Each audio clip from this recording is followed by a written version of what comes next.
It's cold and me toes are falling off. Christmas excitement for me wears off after maybe a day or two. I put on a few Christmas songs and then I started hearing them in every shop I walked into, and it makes me want to die. There must be a correlation between retail workers and detestation of Christmas songs. In the spirit of being tricked into buying and consuming, I feel it appropriate to talk about the greatest trick Davies ever pulled during his tenure as showrunner, making people think the next Doctor was Tennant's regeneration episode. It was announced he would be leaving the show before this episode came out, so the timing for this Christmas special was impeccable. We wouldn't even know who his replacement was until the new year of 2009, so they really did play their hand well in terms of marketing. For those 2 or 3 months, David Morrissey was lined up to play the next Doctor.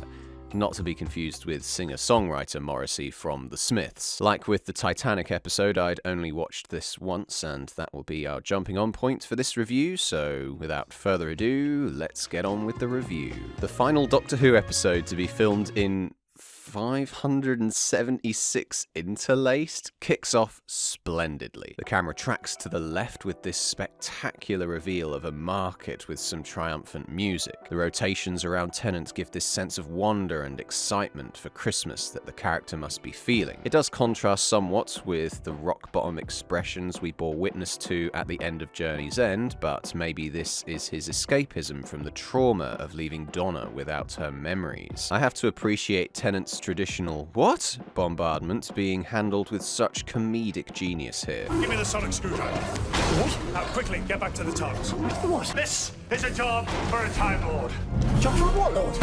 The intrigue is absolutely off the scales. Episodes like this, where the Doctor runs into themselves, is something that always has me hook, line, and sinker. Not to mention the fluffy Cybermen called Cyber Shades that display impressive physical abilities, apparently to make up for their lack of backstory. I loved all these rope climbing antics though, resisting the temptation to use CGI here. I hope the beast pulling the 2 Doctors was as fun to film as it is to watch. High praise must go to this episode's ability to capture all the essential elements of the Doctor, personified in this case as a Dickensian traveller. The TARDIS being a hot air balloon and him having a young female companion, his regeneration and knowledge of the Cybermen builds up mysteries to be resolved throughout the episode. The slips, shall we say, come in the form of Jackson Lake's outdated attitude towards his companion, The Doctor's companion does what the Doctor says.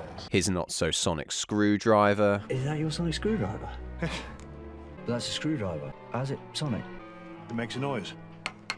That's sonic, isn't it? and his amnesia. In a way, it serves to undermine the Doctor by holding up a mirror to his behaviour. By having him look at the formulaic nature of his adventures, the episode almost acts as a parody of itself and succeeds in doing so spectacularly. You ask a lot of questions.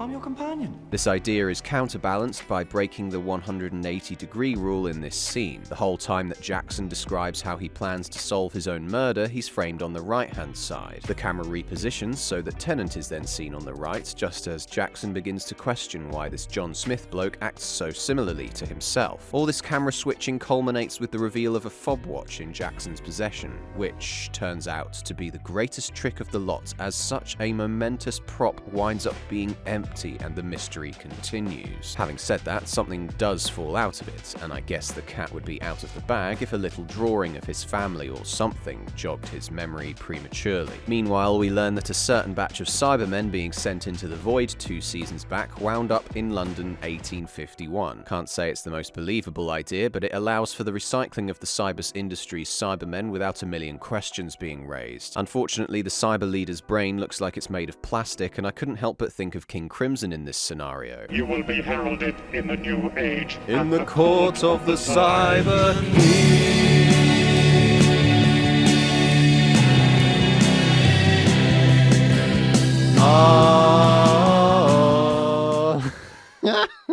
Just as we learn that Jackson has some serious PTSD from the Cybermen, a whole bunch of them wind up chasing the Doctors around the house. This room's got info stamps, and maybe, just maybe, it's got something that needs info stamping. Okay. Even the Doctor can't help but break the facade of being a companion when push comes to shove. I'm the Doctor. You need me. Check your memory banks. My name's the Doctor. Leave this man alone. The Doctor is me. And this leads to the pair out of trouble as Jackson remembers how he dealt with the Cybermen last time. Strangely, we don't see the Doctor checking Jackson for 2 hearts, but presumably one. Listen, well, of course he's checking for 2 hearts. Why the hell else is he going to be doing that? I mean, he does look a little bit ill. Just allow it, fam. We then begin the second act with a funeral. Miss Hartigan makes quite the first impression in that bright red dress amidst this snowy graveyard. It's Miss Hartigan, isn't it? Oh, you noticed. I saw you looking. You cheeky boy. This scene was a feast for the eyes, not just for the dress, of course, but also the way that the Cybermen are cloaked by this snowy mist. Loved that shit. Additionally, it's great to see the Cybermen are here not to upgrade, but to murder. The leaping cyber shades as well give this scene an additional primal level, as though revenge on the upper classes has been unleashed by a bloodthirsty, revolutionary means. Many more funerals will potentially sprout from this one. Possibly the funniest moment of the episode comes in a later scene when Miss Hartigan has successfully converted her managers into good little boys. The moment she gets into a carriage and a cyber shade is seen driving the horse, I absolutely lost it. The Doctor gets taken to Jackson's hideout where another applause-worthy element of the doctoral disguise is reiterated. The Doctor's excuse of whistling so he can use his sonic screwdriver was a true Christmas cracker. Unfortunately, these supposedly candlelit scenes in the stables and beyond are overlit as hell. Not to suggest that they acquire some NASA-grade Barry Lyndon-style cameras, it's just bright to the point of distraction. Even though there are candles lit, it feels like the entire room is on fire. This explanation/reveal that the next Doctor is in fact Jackson Lake provides a great emotional recollection that he overcame the Cybermen after his wife was murdered by them. I loved this moment for the sheer fact that the Doctor didn't need to spell out precisely what happened, he let Jackson figure it out himself. It prevents the Doctor from appearing cruel and justifies Jackson's fugue state. This desire to be somebody else after being completely and utterly broken makes sense for this amnesiac character that was influenced and inspired by the Cybermen's greatest enemy. It was odd though that all this came from these cyber dildo things that are not only weapons but history lessons too. By the time Jackson has a sash of them strapped to his chest, I wondered why they didn't show up once in series 2. This reveal also comes at an appropriate moment in time within the episode. That's what I would be saying had this episode been 45 minutes long. Oftentimes episodes of Who rush to their conclusions in these final 15 minutes, but this episode seems to have the opposite problem. Too many elements, bad pacing, and Russell's need to outdo himself with every Christmas episode in terms of scale leads to a messy wrap-up that took 15 minutes longer than it needed to. It starts with a Pied Piper of Hamelin style scenario leading some children to a factory sequence. The Doctor and Rosita try to follow them but are stopped, leading to this oddly brilliant line. We'll have to find another way in. Whoa, that's cheating, sneaking up.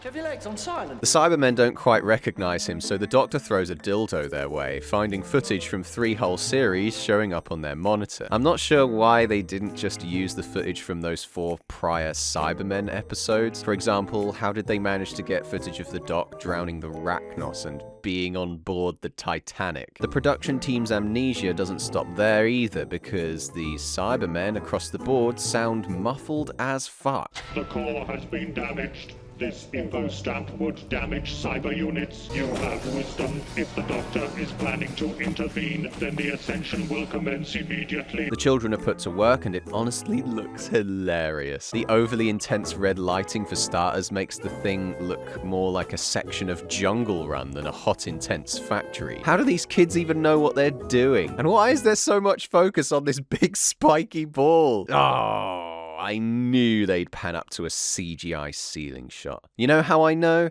Because it's the same set they used for the Torchwood base. Let's ask the big question then. What's this all for? Energy level 60% and rising. Soon the Cyber King will awake. Oh yeah, to make the Cyber King a reality. By this point, it was clear to me they wouldn't be reproducing John Lumick's incredible final form in the Age of Steel, so what did they have up their sleeves instead? Then who sits there?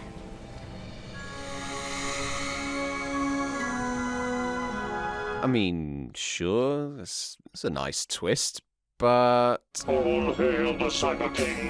All hail the Cyber King! All hail the Cyber King!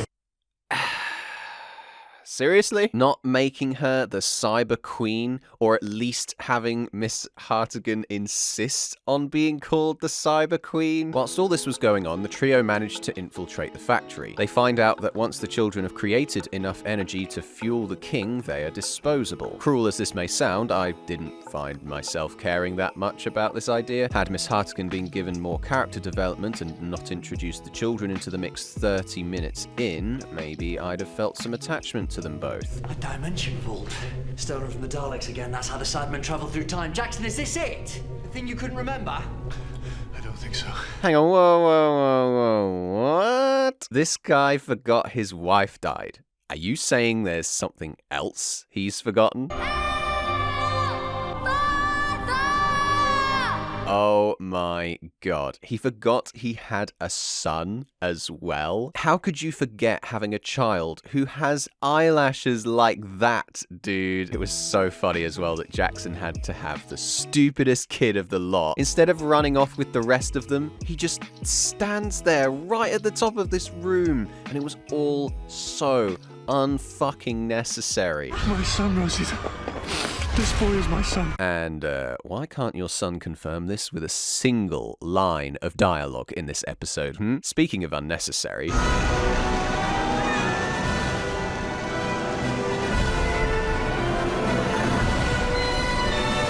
What a way to drag this episode out even further. Bizarrely, Björk's lyrics from her song Black Lake just popped into my head, because Davies loves an apocalypse. Look no further than his show Years and Years. There's like one every fucking episode. It's not necessarily a bad thing. Personally, nuclear war gives me great anxiety. I think it's just from years of reviewing his writing that his ideas kind of, in the way that they recycle themselves, it does truly bore me at this point. It will of course be interesting to see if he recycles this theme again in Series 14. Anyway, the robot stomping around in the Thames felt so distant from anything in the story that had been established up until this point. All of the aerial shots of London look so basic as well. Like, I get that London in 1851 isn't quite the metropolis as we know it today, but the main problem is how badly it contrasts with some of the great sets displayed in this episode. Take him south, go to the parkland. But where are you going? To stop that thing. Well, I should be with you. Jackson, you've got your son. You've got a reason to live. When you haven't. Wow. This one shot and Tennant's expression speaks volumes. For a character that has embodied the Doctor for half the episode, the unspoken guilt is felt here from Jackson. It's cracking. Sadly, this brief interlude of emotion is interrupted by people standing still to watch a hot air balloon going up whilst a giant robot destroys the city. The Doctor has a visually impressive means of sorting out the situation, conveniently flying to the mouth of the Cyber King. Using cyber dildos to literally open Miss Hartigan's mind kinda makes sense, I guess, but the screaming causes them all to explode, which was just bizarre. She literally explodes like Cassandra O'Brien. Delta 17. What? You didn't think I'd notice the traces of her red dress disappearing before cutting back to the Doctor?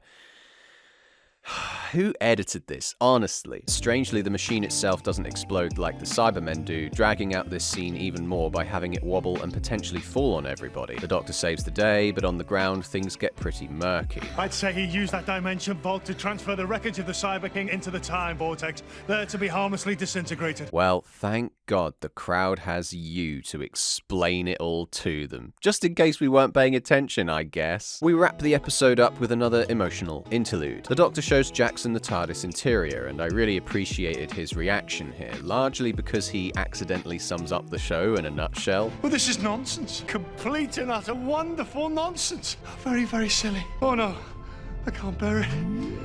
Oh, it's causing my head to ache. Rounding it all off, Tennant absolutely knocks it out of the park performance-wise. All those bright and shining companions? Not anymore? No. Might I ask why not? They leave because they should, or they find someone else. Some of them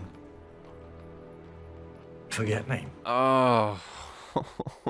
I suppose in the end, they break my heart. Look, just go and eat that turkey or goose or mutton or whatever they ate back in the day.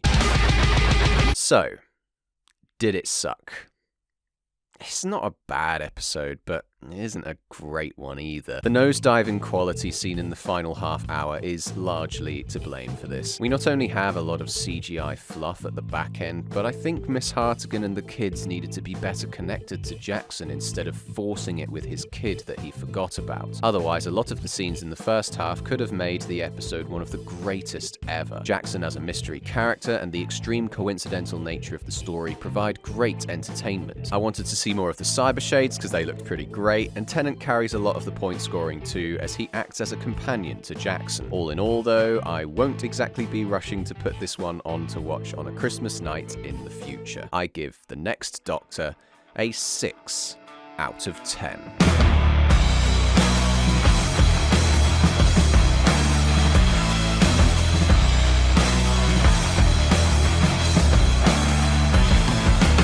The Leaping Scheibe.